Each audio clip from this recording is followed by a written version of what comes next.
Union Cabinet will be meeting on Wednesday, that is April 30, for the first time since the April 22 attack that has been on the Pahalgam that left 26 people dead. Also, the meeting under the chairmanship of the Prime Minister Narendra Modi will be convened at 11 o'clock on Tuesday, affirming that it is India's national resolve to deal a crushing blow to terrorism. Also, Prime Minister Narendra Modi said that Indian armed forces have his full confidence and complete operational freedom to decide on the mode, targets and the timing of the India's response. Meanwhile, the Pakistan, citing the credible intelligence, claimed that India was planning to carry out a military action against it within the next 24 to 36 hours and warned New Delhi that the consequences will also follow and they will also retaliate. Federal Minister for the Information, that is Atullah Tarar, said that the Indian government was preparing to launch an attack on the basis of the baseless and concocted allegation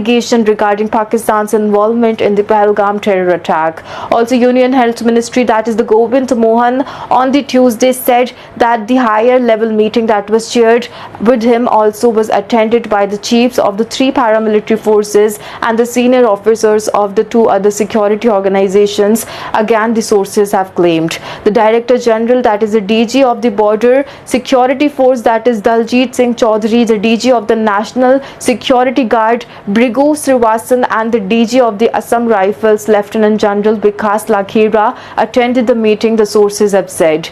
Also, the Union Cabinet will be meeting on the Wednesday, that is April 30, for the first time since the April 22 terror attack in Pahalgam that left 26 people died. Also, this meeting will be convened by the chairing of the Prime Minister Narendra Modi, who will be heading the Cabinet meeting on the security, that is the CCS, and will be meeting on the April of 23rd and will also condemn the attack.